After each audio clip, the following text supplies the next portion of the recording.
Привет. Вы просили тест на воде? Ну что ж, вы напросились. Заходи, не бойся, выходи, не плачь.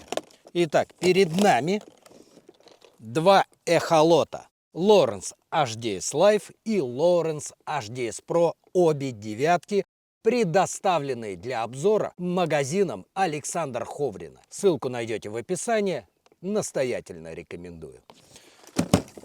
Суть теста заключается в том, что я не буду вам показывать какие-то черточки на экране и говорить, вот это, возможно, рыба, что-то там ловить и так далее. Мы точно будем знать, где рыба и другие предметы.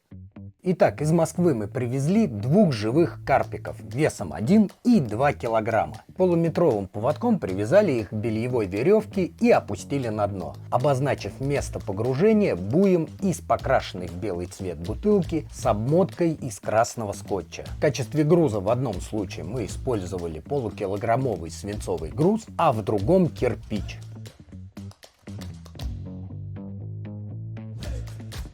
И чтобы прошло все наверняка, на дно также опустили покрышку 16 радиуса. Это около 80 сантиметров в диаметре.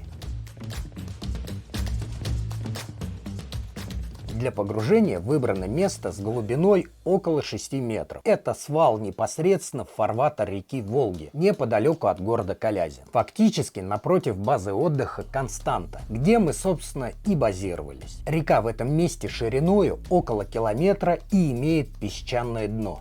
Итак, наш первый участник в тесте Lowrance HDS Live с датчиком Active Image 3 в 1. Установленная прошивка версии 22.1.1. Проходим рядом с нашими буями и мониторим чирпом и нижним сканированием, как расположились объекты на дне. Эхолот великолепно распознает и отображает расположение рыбы, покрышки и дает максимальное представление топографии дна. И вот мы заходим к цели со стороны свала. На приборе выставлена частота 455 кГц. Вообще рекомендую просматривать это видео на компьютере, чтобы наверняка разглядеть содержимое, отображаемое на экране. Скажем так, если бы не маленькая скорость, которая составляла всего 3 км в час, мы бы не увидели даже покрышки. А вот на низкой скорости удается заметить структуру, которую мы обозначили покрышкой. Пробуем еще раз, и на этот раз выбираем просмотр только левого луча. В этот раз повезло меньше, и покрышку замечаем лишь при просмотре на компьютере. Еще одна попытка, и покрышку видно отчетливо, и даже на срезе водяного столба датчика нижнего сканирования замечаем наши бельевые веревки. Но рыбу распознать не удается. Переключаемся в режим 800 кГц. И на скорости чуть выше 4 км в час визуально глазами непосредственно на экране эхолота покрышка и веревки становятся более различимыми. А теперь ставим голову Lowrance HDS Pro, прошивка версии 23.2. Однако для начала проверим эхолот в паре со старым датчиком Active Image 3 в 1. Собственно, неплохо. Точнее, не лучше и не хуже, чем на лайве с этим же датчиком.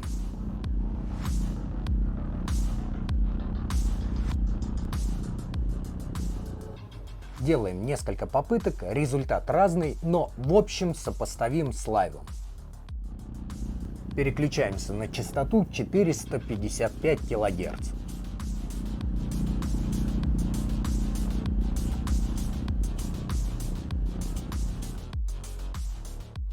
Результат также неотличим от работы лайва.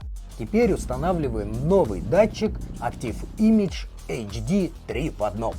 И тут мы видим достаточно ощутимое увеличение подробностей на экране. Если обратите внимание, чуть выше и правее над покрышкой можно даже разглядеть 2-килограммового карпика. Теперь задействуем оба луча. Вот так это выглядит.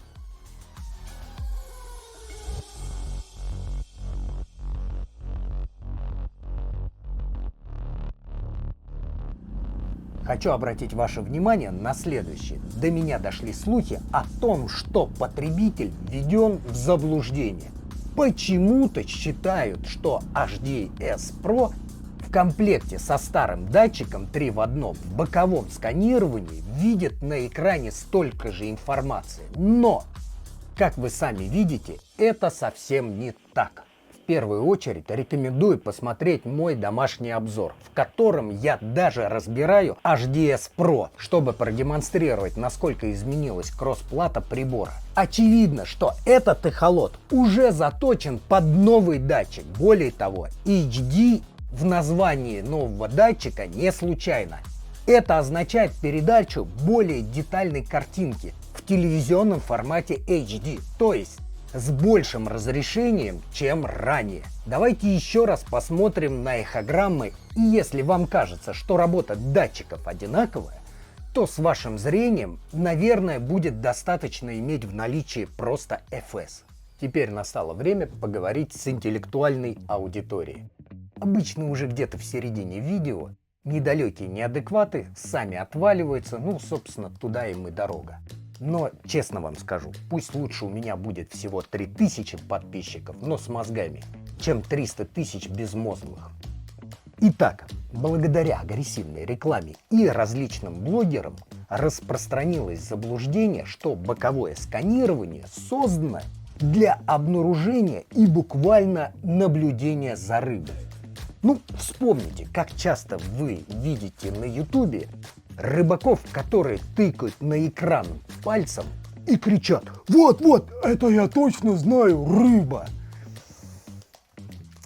На самом деле боковое сканирование создано исключительно для поиска перспективных точек лова, которые содержат определенные структуры. Ямы, коряги, какие-то неровности рельефа дна, и так далее. И обнаружив подобные структуры, вы можете их в дальнейшем проанализировать на наличие рыбы с помощью чирп, а в некоторых случаях и нижним сканированием. Конечно, иногда в лучах бокового сканирования можно увидеть и рыбу. Однако это должны быть рыбехи крупного размера, от метра. При этом рыбе очень желательно находиться в неподвижном состоянии в нескольких сантиметрах от дна, а дно, в свою очередь, должно разительно отличаться плотностью от самой рыбы. Например, подушка заиленности. А скорость движения вашего судна не должно превышать, 4-5 км в час. В общем, чтобы увидеть рыбу в боковом сканировании, должны сложиться очень много различных условий. То есть вероятность увидеть рыбу есть, но на самом деле опытный рыбак не ищет непосредственно хищника. Он ищет, например, кормовую базу, стаю некрупной бели, которая видна на экране эхолота в виде вот таких облаков. Сами посудите, если бы боковое сканирование показывало непосредственно рыбу, то зачем нужно было бы изобретать Panoptix Live или Active Target? Было бы достаточно сконструировать какой-то специфический ротатор и вращать датчиком на манер радара. Но, это так не работает. В общем, не питайте иллюзий и адекватно относитесь к боковому сканированию. Это и вправду потрясающая технология и отличный инструмент, но использовать боковое сканирование нужно исключительно с умом. А теперь подписываемся, ставим лайк и помните, дядя Вова плохому не научит. Пока! Друзья, внизу в описании вы можете увидеть ссылку, чтобы поддержать канал. Поверьте, вот эти все тесты на воде — это очень-очень затратная вещь. Сейчас, когда на ютубе нет никакой монетизации, достаточно сложно для вас сделать какой-то удобоваримый и качественный контент. И если вы заинтересованы в дальнейшем увидеть новые тесты на воде, пожалуйста, кто чем может.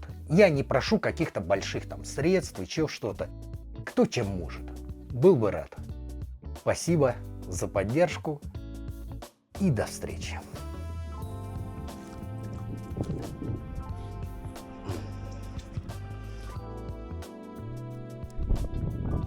Да? Давай.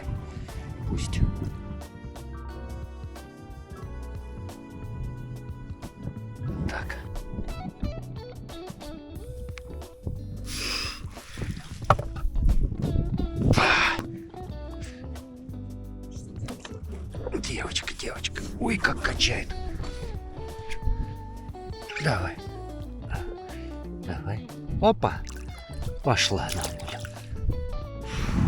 Купили в магазине рыбу, чтобы отпустить ее в Волгу. Ну она столько намучилась, чтобы мы тут наснимали всего. Так.